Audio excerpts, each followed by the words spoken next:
தெலுங்கு திரைப்படமான மிராய் அப்படின்ற ஒரு படத்தை வந்து தமிழ்ல வந்து மொழி மாற்றம் செய்யப்பட்டு வெளியிட்டு இருக்கிறாங்க. நம்ம ஏற்கனவே மலையாளத்திலிருந்து வெளிவந்த லோகா அப்படின்ற அந்த திரைப்படம் வந்து ஒரு மிகப்பெரிய ஒரு சக்சஸ். நம்ம அந்த படத்துக்கு பெருசா பாராட்டியிருந்தோம். அந்த படத்துல வந்து பெரிய பொருட்செலவுலாம் நம்ம பண்ணா கூட பயங்கரமான தேவையில்லாத பொருட்செலவுலாம் இல்லாம நீட்டா அழகா எடுத்திருந்தாங்க. சரி, அதே மாதிரி இந்த படமும் வந்து ஒரு தெலுங்குல வந்திருக்கும் ஒரு வரலாற்று பின்னணியோட வந்திருக்கும் ஒரு படம் தான் இந்த மிராய். சரி, இந்த படமும் வந்து அந்த மாதிரி தமிழ்ல மொழி மாற்றம் செய்யப்பட்டிருக்கு. அந்த அளவுக்கு வந்து ஒரு சிறப்பா இருக்குமா அப்படின்ற எண்ணத்தோட அந்த படத்தை நம்ம பார்க்க போறோம். பொதுவா தெலுங்கு படங்கள்ல வந்து நம்ம வந்து தெலுங்கு ரசிகர்கள் தான் படம் எடுப்பாங்க. சோ நம்ம ஒரு தெலுங்கு ரசிகரா இந்த படத்தை நம்ம பார்க்கல, ஒரு தமிழ் ரசிகரா இந்த படத்தை பார்த்தோம். சோ ஒரு ஊருக்கு ஒரு ரசனை இருக்கும். இப்ப தெலுங்கு இருக்கிற படம் பார்க்கும் ரசிகர்கள் ஒரு மாதிரி பார்ப்பாங்க, மலையாளத்துல படம் பார்க்கும் ரசிகர்கள் ஒரு மாதிரி பார்ப்பாங்க, தமிழ்ல இருக்கிறவங்க ஒரு மாதிரி பார்ப்பாங்க. தமிழ் ரசிகர்களுக்கு தான் இந்த படம் எப்படி இருக்குன்னு நம்ம சொல்ல வரமே தவிர மற்ற ரசிகர்கள் வந்து இந்த படம் எப்படி இருக்குது நம்ம அந்த சப்ஜெக்டுக்கே நம்ம வந்து போக விரும்பல. நம்ம தமிழ் ரசிகர்கள் வந்து இந்த படம் வந்து எப்படி இருந்தது, மனசை கவர்ந்ததா அப்படின்றதுதான் இதனுடைய மெயின் குறிக்கோள். சரி, இப்போ இந்த படத்தோட கதை என்ன அப்படின்னா, மிராய் அப்படின்றது ஒரு ஆயுதம். இந்த ஆயுதம் வந்து ராமரால் உபயோகப்பட்ட, நம்ம ராமர்னா இது சாதாரண ராமர் இல்ல, நம்முடைய காவிய புருஷன், நம்முடைய இறைவன் திரு ராமர் அவர்கள், கடவுள் ராமர் அவர்கள் உபயோகித்த ஒரு ஆயுதம் வந்து ஒரு காலகட்டத்துல ஒரு இடத்துல வந்து இருக்கு.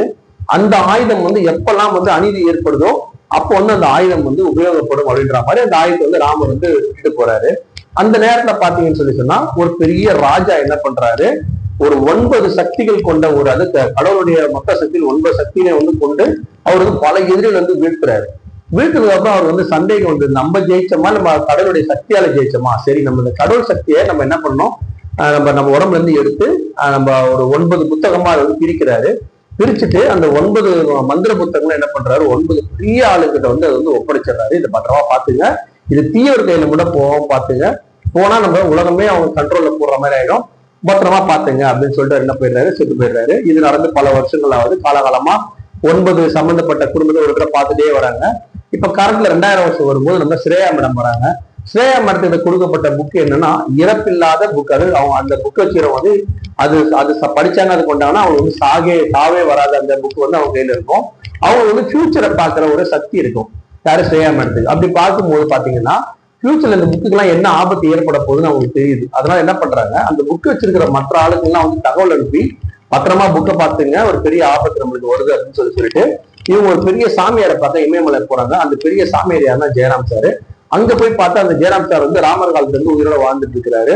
அவர்கிட்ட போய் கேட்கறாங்க என்ன பண்றது அப்படின்னு சொல்லிட்டு அவர் என்ன பண்றாரு, வயிற்றுல இருக்கும் உங்க குழந்தைய வந்து என்ன பண்ணு, அவன் தான் இதெல்லாம் சரி பண்ண போறவன், அவனை நீ வந்து தியாகம் பண்ணணும் அப்படின்னு சொல்லிட்டு என்ன பண்றாங்க, அந்த குழந்தைய எடுத்துட்டு போயிட்டு அவங்க ஒரு நமக்கு வாரணாசி இருக்கு இல்லையா, அங்க விட்டுட்டு அவங்க வேலையை பார்க்க போயிடுறாங்க. அந்த குழந்தைக்கு இப்போ வயிற்றுல இருக்கும்போது சில வித்தையெல்லாம் வந்து சொல்லிக்கிறாங்க, அப்படி பண்ண அப்படின்னு சொல்லி சொல்லிடுறாங்க. அது ஒரு சக்தி வாய்ந்த குழந்தை இல்லையா, அது எல்லாத்தையுமே கேட்டது, அதுக்கேற்ற மாதிரி செயல்பட முடிவு பண்ணுது. ஸ்ரேயா ஒரு இடத்துல போயிட்டு ஒரு ஊரை காப்பாத்திட்டு செத்து போயிடுறாங்க. அதே மாதிரி இப்ப இந்த வளர்ற குழந்தை வந்து ஒரு ஊரா மாறி அனாதையா இருந்து ஒரு இடத்துல இருக்கு. இப்ப ஹீரோயின் வராங்க. ஹீரோயின் என்ன பண்றாங்க, அந்த ஹீரோ வந்து அந்த ஹீரோயினுடைய அப்பா வந்து ஹீரோயின் சம்பந்தப்பட்ட ஒரு ஆள் வந்து இந்த 3 வாரத்துல அந்த ஹீரோ இங்க வரல அப்படின்னா அந்த வில்லன் ஏற்கனவே 7 புக்கு எடுத்துட்டான், மிச்சம் 2 புக்கு 3 புக்கு தான் இருக்கு. சூப்பரா தூக்கிட்டானா மொத்த உலகம் கண்ட்ரோல்ல போயிடும். இதை அடக்கக்கூடிய சக்தி மிராய்க்கு தான் இருக்கு. அந்த மிராயை எடுக்கக்கூடிய சக்தி வந்து நம்ம ஸ்ரேயா வயதுல பிறந்த ஹீரோ தேஜா அவருக்கு மட்டும் தான் இருக்கு. அவர் எங்க இருந்தாலும் போயிட்டு அழைச்சிட்டு வா அப்படின்னு சொல்லி அனுப்புறாங்க. அவர் வாரணாசிக்கு போய் அங்க தேடி கண்டுபிடிச்சு அவர் இட்டு வர ட்ரை பண்றாங்க. இந்த தெலுங்கு படத்துல பெரிய பிரச்சனையே இந்த ஹீரோ இன்ட்ரோடக்ஷன், ஹீரோவோட பில்டப். அந்த பில்டப்பை நம்ம பார்க்கும் போதே நம்ம வந்து பாதி தூக்கம் வந்துடும் பொழுது அவ்வளவு பில்டப் பண்றாங்க. தெலுங்குல ரசிக்கலாம், தமிழ் அவ்வளவு பெரிய ரசிக்க முடியல. சோ அந்த பில்டப் எல்லாம் தாண்டி அவர் வந்து கொண்டு மறுபடியும் வந்து இமயமலைக்கு போயிட்டு வில்லங்கிட்ட வந்து அடி வாங்கி இங்க அடி வாங்கி அந்த பொண்ணு அமுச்சு விட்ட பொண்ணு வந்து இழுத்துன்னு போயிடுவான். அவன் பொண்ணு இழுத்துன்னு போனதுக்கு அப்புறமா அந்த பொண்ணு தான் புக்கு வச்சிருப்பாரு. இல்ல இவர் தான் ஹீரோன்னா தெரியாது அவருக்கு. சோ அங்க ஆயுஷம் முழுவதுமா இமயமலையில போயிட்டு அந்த மிராய் எடுக்கிறாரா, அந்த மிராய் எடுக்கும்போது கழுகு என்ன பேசுறாரு, அதுல கதையை வளர்த்து எடுத்துட்டு போயிட்டு என்ன பண்ண போறாரு ஹீரோ கடைசியா, அந்த புக்கை வந்து காப்பாற்ற போறாரு. இதனடா படம். இந்த படத்தை அவ்வளவு தூரம் எடுத்துட்டு போயிட்டு கடைசியில அதை காட்டுறது உப்பு சப்பு இல்லாத ஒரு திரைக்கதை. அது மாடு ஓடிட்டே இருக்கு. அங்கிருந்து ஒரு சில காட்சிகள், சிரிப்பு காட்சிகள் தெலுங்குல கண்டிப்பா சிரிச்சிருப்பாங்க. தமிழ் யாரும் தெரியல, ஒரு 2-3 பேர் மட்டும் அங்க சிரிச்சாங்களே தவிர மற்றபடி பொதுவா எல்லாருமே சிரிச்சா மாதிரி தெரியல. ஒரு காமெடியும் இல்ல, ஒரு நல்ல ஒரு கதை. அங்கங்க ராமர் கடைசி காட்டுறாங்க. அது நம்ம ஒரு ராமரையும் நம்ம இறைவன் அது மாதிரியும் காட்டுறாங்க. அங்க இருக்க ஒரு சின்ன ஒரு ஃபங்க்ஷன் இருக்கு. மற்றபடி படத்துல அங்கங்க சில காட்சிகள் வந்து வச்சு நம்மள பூஸ்ட் பண்ண ட்ரை பண்ணியிருக்காங்க. ஆனா அது வந்து பெருசா நம்மளுக்கு ரீச் ஆகும். இந்த மாதிரியான படங்கள் எடுக்கும் போது நம்ம இதே தெலுங்கு வந்து நம்ம பாகுபலி படம் நம்ம பார்த்தோம். இப்போ காந்தாரா படம் நல்லபடியா ஓடிச்சு. இப்போ லோகா பாக்குறோம். இந்த மாதிரி KGF பாக்குறோம். இந்த மாதிரி பல படங்கள் வந்து மாற்று மொழி திரைப்படம் வந்து தமிழ் வந்து மிகப்பெரிய வெற்றி அடைஞ்சு நம்ம எல்லாருமே பார்த்தோம். இந்த மாதிரி படங்கள் எடுக்கும்போது கதையை எடுக்கும்போது திரைக்கதையும் வந்து ஒரு மிக சிறப்பா அமைக்கணும். இவ்வளவு செலவு பண்றாங்க, இவ்வளவு பண்றாங்க. இந்த மாதிரி தமிழ்ல வந்து பல படங்கள் வரதில்லை, இவ்வளவு செலவும் பண்றதில்ல. பொன்னியின் செல்வனே நம்ம ரொம்ப பெருசா பேசணும், பயங்கரமான புதுசாக எடுத்தாங்கன்னு சொல்லிட்டு. ஆனா இப்ப எல்லாம் பாத்தீங்கன்னா தெலுங்குல பல படங்கள் இந்த மாதிரி வருது, ரொம்ப நல்லா செலவு பண்ணி படம் எடுக்கிறாங்க. ஆனா நம்ம ஏற்கனவே சொன்ன மாதிரி நடிகைகள் வந்து அவங்க இந்த படத்தை பொறுத்தவரை நடிகர்கள் சில குறைகள் இருந்தது. எல்லா படத்தையும் நடிகர் நல்லா நடிப்பாங்க. இந்த படத்துல ஒரு சில நடிகர்கள் வந்து சரியா நடிக்கிற மெயினா ஹீரோ வந்து ஒரு பெரிய பர்ஃபார்மன்ஸ் மேல எனக்கு ஒண்ணும் தெரியல. மத்த ஹீரோயின் ஸ்ரேயா கூட அந்த அளவுக்கு வந்து ஒரு பெரிய பர்ஃபார்மன்ஸ் காரணம். ஆனா ஜெகபதி பாபுலாம் இருந்தாரு. ஆனா நம்மளுக்கு என்னமோ அந்த தெலுங்குல இருந்து நம்ம மொழி மாற்றம் செய்யும் போது அவ்வளவு போதும் அப்படின்னு சொல்லி தெலுங்கு டேரக்டர்ஸ் நினைக்கிறாங்களா என்னன்னு சொல்லி தெரியல. சோ அவங்களோட நடிப்புமே இந்த படத்துல ரொம்ப சுமாரா இருந்தது. இயக்கம் வந்து ரொம்ப ரொம்ப சுமாரு.